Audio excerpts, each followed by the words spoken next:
ಜೀನಿ ಸಂಸ್ಥೆಯಲ್ಲಿ ಸಾಂಪ್ರದಾಯಿಕವಾಗಿ ಧಾನ್ಯಗಳನ್ನು ಹುರಿದು ಪ್ರೀತಿಯಿಂದ ಪೌಷ್ಟಿಕಾಂಶಯುಕ್ತ ಸಿರಿಧಾನ್ಯ ಮಾಲ್ಟ್ ನೀಡುತ್ತಿದ್ದಾರೆ. ಇದು ನಮಗೆ ಸ್ಫೂರ್ತಿದಾಯಕ ಎಂದು ಚಿಕ್ಕಬಳ್ಳಾಪುರ ಜಿಲ್ಲೆಯ ಮುದ್ದೇನಹಳ್ಳಿ ಹೆಸರಾಂತ ಶ್ರೀ ಸತ್ಯಸಾಯಿ ಸಂಸ್ಥೆಯ ಸಿಬ್ಬಂದಿಗಳು ಭೇಟಿ ನೀಡಿ ಮೆಚ್ಚುಗೆ ವ್ಯಕ್ತಪಡಿಸಿದ್ರು. ಶಿರಾ ತಾಲೂಕಿನ ಜೀನಿ ಕಂಪನಿಗೆ ಚಿಕ್ಕಬಳ್ಳಾಪುರ ಜಿಲ್ಲೆಯ ಮುದ್ದೇನಹಳ್ಳಿ ಹೆಸರಾಂತ ಶ್ರೀ ಸತ್ಯಸಾಯಿ ಸಂಸ್ಥೆಯ ಸಿಬ್ಬಂದಿಗಳು ಭೇಟಿ ನೀಡಿ ಇಲ್ಲಿನ ಕಾರ್ಯವೈಖರಿ, ಕೆಲಸದಲ್ಲಿನ ಶಿಸ್ತು, ಸ್ವಚ್ಛತೆ, ಆಹಾರ ಪದಾರ್ಥಗಳ ಗುಣಮಟ್ಟ ಎಲ್ಲವನ್ನ ವೀಕ್ಷಿಸಿ ಮಾಹಿತಿ ಪಡೆದು ನಂತರ ಮಾತನಾಡಿದ್ರು. ಸತ್ಯಸಾಯಿ ಸಂಸ್ಥೆ 45 ಲಕ್ಷ ಮಕ್ಕಳಿಗೆ ರಾಗಿ ಮಾಲ್ಟ್ ನೀಡುತ್ತಿದ್ದೇವೆ. ನಾವು ಇಲ್ಲಿಗೆ ಬಂದು ನಾವು ಏನು ಕಲಿಯಬಹುದು ಅಂತ ನೋಡೋಕೆ ಬಂದ್ವಿ. ಇಲ್ಲಿ ಕಲಿಯುವುದಕ್ಕೆ ಬಹಳಷ್ಟಿದೆ. ಇಲ್ಲಿ ತಯಾರಾಗುವ ಇನ್ನಷ್ಟು ಸಿರಿಧಾನ್ಯಗಳನ್ನ ಮಕ್ಕಳಿಗೆ ತಲುಪಿಸುತ್ತೇವೆ. ಇಲ್ಲಿನ ಸಿಬ್ಬಂದಿ ಹಾಗೂ ದಿಲೀಪ್ ಕುಮಾರ್ ಅವರಿಗೆ ಆಲ್ ದಿ ಬೆಸ್ಟ್ ಎಂದು ಜೀನಿ ಸಂಸ್ಥೆ ಬಗ್ಗೆ ಮೆಚ್ಚುಗೆ ವ್ಯಕ್ತಪಡಿಸಿದ್ರು.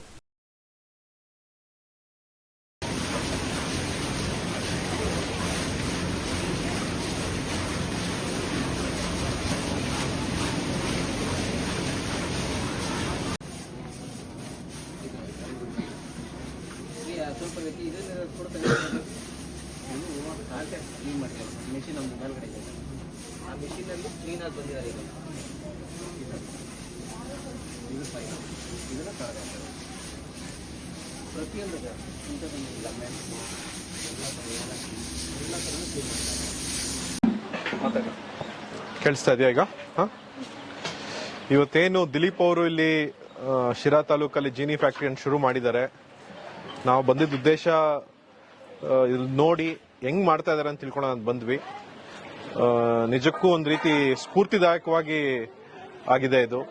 ಇಷ್ಟು ಜನ ಹೆಣ್ಮಕ್ಳು ಈಗ ಊಟ ಮಾಡೋದಾಗ್ಬೋದು, ಅವ್ರಿಗೆ ಒಂದ್ ರೀತಿ ಉದ್ಯೋಗ ಕೊಡೋದಾಗ್ಬೋದು, ಮತ್ತೆ ನಮ್ಮ ಹಳೆ ರೀತಿಯಲ್ಲಿ ಸಾಂಪ್ರದಾಯಿಕವಾಗಿ ಏನು ಮಕ್ಕಳಿಗೆ, ದೊಡ್ಡವ್ರಿಗೆ ಏನು ಒಂದು ನ್ಯೂಟ್ರಿಷನ್ ಫುಡ್ ಅನ್ನು ಕೊಡ್ತಾ ಇದ್ರು, ಅದನ್ನೇ ಕಾಪಾಡಿಕೊಂಡು ಎಲ್ಲೂ ಆಟೋಮೇಟೆಡ್ ಇಲ್ಲದೆ ಕೈಯಲ್ಲಿ ಮಾಡಿ ಸ್ವತಃ ಪ್ರೀತಿಯಿಂದ ಮಾಡಿ ಏನ್ ಮಾಡ್ತಾ ಇದ್ದಾರೆ, ತುಂಬಾ ಒಂದು ರೀತಿ ಇನ್ಸ್ಪಿರೇಷನಲ್ ಅಂತ ಹೇಳ್ಬೋದು. ಸತ್ಯಸಾಯಿ ಸಂಸ್ಥೆ ನಾವೀಗಾಗಲೇ 55 ಲಕ್ಷದ ಮಕ್ಕಳಿಗೆ ರಾಗಿ ಮಾಲ್ಟ್ ಅನ್ನು ಕೊಡ್ತಾ ಇದೀವಿ. ನಾವೇನ್ ಕಲಿಬಹುದು ಈ ಜೀನಿ ಫ್ಯಾಕ್ಟರಿಯಿಂದ ಅಂತ ಉದ್ದೇಶದಿಂದ ಇಲ್ಲಿ ಬಂದಿದ್ದು. ಕಲಿಯಕ್ಕಂತೂ ತುಂಬಾ ಒಂದು ಸುಮಾರಷ್ಟಿದೆ. ಅಂಡ್ ಇದನ್ನೆಲ್ಲ ನಾವು ಅವ್ರ ಇನ್ಪುಟ್ಸ್ ತಗೊಂಡು ಇನ್ನೂ ಒಂದಷ್ಟು ಜನ ಮಕ್ಕಳಿಗೆ